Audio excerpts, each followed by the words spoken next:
हरे कृष्ण। आप सभी को माघी पूर्णिमा की हार्दिक शुभकामनाएं। माघ पूर्णिमा माघ मास का अंतिम दिन होता है।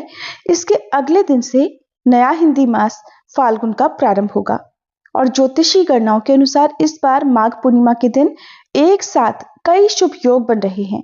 इस दिन रवि पुष्य योग का संयोग सुबह 7:10 से रात 11:58 तक रहेगा। इसके साथ ही सर्वार्थ सिद्धि योग भी बन रहा है। वहीं प्रीति योग और आयुष्मान योग का संयोग भी इस दिन विशेष फलदायी माना जा रहा है और इन योगों में गंगा स्नान और श्री लक्ष्मी नारायण जी की पूजा करने से धन, सुख और सौभाग्य में वृद्धि होने का आशीर्वाद भी मिलता है। आइए जानते हैं साल 2026 में पड़ने वाली माघी पूर्णिमा की तिथि और इस दिन रहने वाले अन्य मुहूर्तों के बारे में। इस बार पूर्णिमा तिथि 1 फरवरी रविवार सुबह 5:53 से शुरू हो रही है और पूर्णिमा तिथि का समापन 2 फरवरी सोमवार को सुबह 3:40 पर होगा। ऐसे में इस बार 1 फरवरी रविवार को ही पूर्णिमा का व्रत और स्नान दान किया जाएगा। इसी दिन श्री सत्यनारायण व्रत भी रखा जाएगा। 1 फरवरी रविवार को ब्रह्म मुहूर्त सुबह 5:34 से 6:22 तक रहेगा। सूर्योदय होगा सुबह 7:10 पर, सूर्यास्त होगा शाम 6:10 पर। अभिजीत मुहूर्त सुबह 12:18 से 1:02 तक रहेगा, जिसे श्री सत्यनारायण भगवान की कथा सुनने या पूजन आदि करने के लिए बहुत उत्तम माना जाता है। प्रीति योग इस दिन सुबह 10:18 तक रहेगा। बाद में आयुष्मान योग प्रारंभ होगा। राहु काल शाम 4:30 से 6 बजे तक रहेगा। इस दिन बहुत सारे शुभ संयोग तो बन रहे हैं, लेकिन भद्रा काल का बहुत ही अशुभ योग भी इस दिन बन रहा है।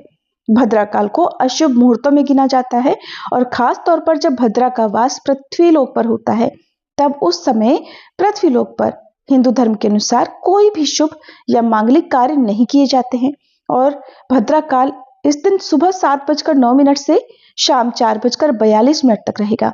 तो इस दौरान आप केवल पूजा पाठ संबंधी कार्य कर सकते हैं, पूर्णिमा की पूजा कर सकते हैं, लेकिन आपको अगर कोई नया काम शुरू करना हो अपने जीवन से जुड़ा हुआ, अपने घर में सुख समृद्धि लाने के लिए यदि आप किसी नई चीज की खरीदारी करना चाहते हो तो कृपया भद्रा काल के समय का त्याग करें। नहीं तो भद्रा काल में शुरू किए गए कामों में आपको परेशानियों का सामना करना पड़ सकता है या बहुत सारी अन्य बातों का भी सामना करना पड़ सकता है। इस दिन प्रातःकाल पूजा मुहूर्त सुबह 5:50 से 7:09 तक रहेगा।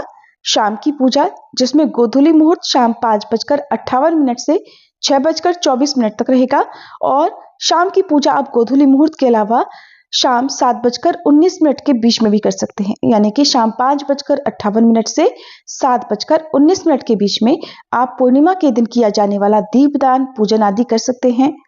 बिना चंद्र देवता की पूजा के पूर्णिमा का व्रत अधूरा रहता है। तो 1 फरवरी रविवार को चंद्रोदय शाम 5:43 पर होगा। इस समय के बाद से आप चंद्र देवता को अर्घ देकर अपना उपवास खोल सकते हैं। चंद्रोदय का समय शहरों के अनुसार कुछ मिनटों के अंतर से हो सकता है। ऐसे में आप स्थानीय समय के अनुसार चंद्रोदय का समय देख लीजिएगा और उसके बाद चंद्र देवता की पूजा कर सकते हैं। क्योंकि इस बार रविवार के दिन पूर्णिमा लग रही है, रविवार को ही पूर्णिमा का व्रत और स्नान दान किया जाएगा और हमारे हिंदू धर्म में कुछ पेड़ पौधे ऐसे हैं जिनका पूजन रविवार के दिन वर्जित बताया गया है। पूजन और स्पर्श रविवार के दिन नहीं किया जाता। ऐसे वृक्ष या पौधे हैं तुलसी जी का, शमी का और पीपल का। तो पीपल के पेड़ की पूजा खास तौर पर बहुत सारी व्रती महिलाएं करती हैं। सुहागिन महिलाएं इस दिन पीपल की परिक्रमाएं करती हैं, कच्चा सूत या कलावा बांधती हैं। बहुत सारे भक्त भी इस दिन पीपल की पूजा करते हैं। तो इस बार रविवार के दिन आपको पीपल की पूजा नहीं करनी है। पीपल की जगह पर या तुलसी जी की जगह पर आप इस दिन केले के वृक्ष का पूजन और परिक्रमा कर सकते हैं। दीपदान भी केले के वृक्ष के नीचे कर सकते हैं। और क्योंकि सोमवार के दिन सुबह 3:39 तक पूर्णिमा तिथि रहेगी, इसलिए आप पीपल या तुलसी जी की पूजा जो पूर्णिमा के दिन करते हैं वो सोमवार के दिन सुबह सुबह सूर्योदय तक कर सकते हैं। माघ पूर्णिमा के दिन ही कल्पवास भी समाप्त होता है और इस दिन व्रत करने वाले श्रद्धालुओं को सुबह ब्रह्म मुहूर्त में उठकर श्री लक्ष्मी नारायण का ध्यान करने के बाद अगर अवसर हो तो गंगा जी या अन्य किसी पवित्र जल में डुबकी लगाकर स्नान करना चाहिए, और नहीं तो घर पर ही नहाने के पानी में थोड़ा सा गंगा जल मिलाकर स्नान करें। साफ सुथरे पीले वस्त्र धारण करें। सूर्य देवता को जल अर्पित करके प्रणाम करें। इसके बाद श्रद्धा के साथ भगवान विष्णु, मां लक्ष्मी जी, भगवान शिव सहित संपूर्ण शिव परिवार और अपने आराध्य देवी देवताओं का पूजन करें।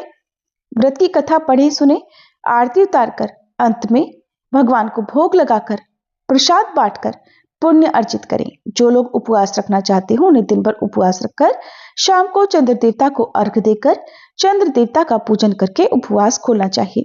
जो लोग केवल पूर्णिमा का व्रत रखते हैं वे भी इस दिन सच्चे मन से श्री सत्यनारायण भगवान की कथा का श्रवण कर सकते हैं। कोई भी पूर्णिमा तिथि किसी भी महीने का सबसे पवित्र दिन माना जाता है, तो इस दिन भूल कर भी तामसिक चीजों का सेवन या स्पर्श ना करें, नाखून बाल इत्यादि ना काटें और अपनी सामर्थ्य के अनुसार दान अवश्य दें।